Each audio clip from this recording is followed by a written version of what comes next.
Une boucle permet d'exécuter un bloc d'instructions de manière répétée tant qu'une condition est ou n'est pas satisfaite. Il existe plusieurs types de boucles. La boucle while est très utilisée, surtout dans le cas où l'on ne connaît pas le nombre de fois où l'on va vouloir répéter le bloc d'instructions.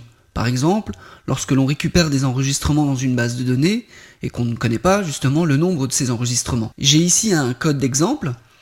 Un programme qui va demander d'afficher la valeur d'un compteur allant de 0 à 10. Allons voir comment se met en place une boucle while.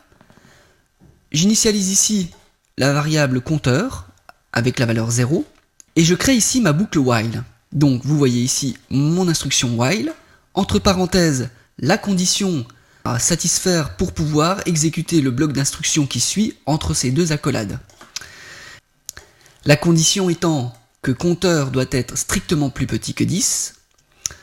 Et donc le bloc d'instruction, que fait-il? Eh bien tout simplement, il va afficher la valeur de la variable compteur, il va également faire un saut à la ligne. Il ne faut pas oublier d'incrémenter la variable compteur. Donc la première fois que mon code va être lu, compteur sera égal à 0, donc la condition compteur plus petit que 10 sera vraie, et donc le bloc d'instruction va s'exécuter. Il va donc afficher 0, faire un saut à la ligne, et passer la valeur de compteur de 0 à 1.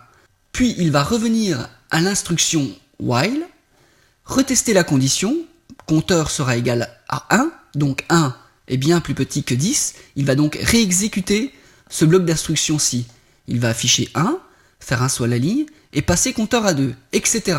jusqu'à ce que compteur soit égal à 10, et 10 n'est pas strictement plus petit que 10, à ce moment-là, il n'exécutera pas le bloc d'instruction et passera à la suite du programme, c'est-à-dire il affichera la fin de mon programme.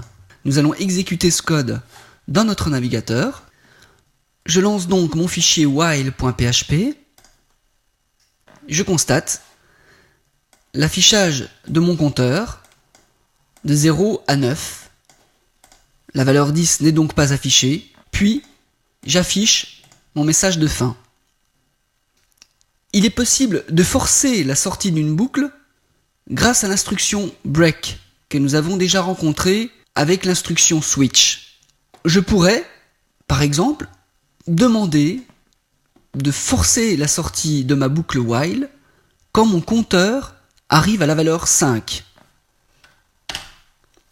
Donc ici, dans le bloc d'instruction de ma boucle while, je pourrais mettre une condition if compteur égale 5, break. Voyons voir ce que cela donne. Je réactualise ma page. Vous constatez donc que mon compteur est affiché jusqu'à 4, puis, quand il va être égal à 5, eh bien je vais sortir de ma boucle, et à ce moment-là, je vais continuer la suite du programme, c'est-à-dire afficher mon message de fin. Il existe plusieurs types de boucles. Nous venons de voir la boucle while, mais il existe le do while, le for each, etc. Nous allons voir la boucle for, très utilisée. Elle ressemble à la boucle while, mais elle a une structure beaucoup plus adaptée pour les boucles avec un compteur qui doit s'incrémenter. J'ai écrit ici le même programme que précédemment, mais avec une boucle for.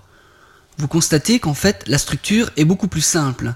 En effet, dans les conditions de ma boucle for, je vais y préciser tout ce qui concerne le compteur.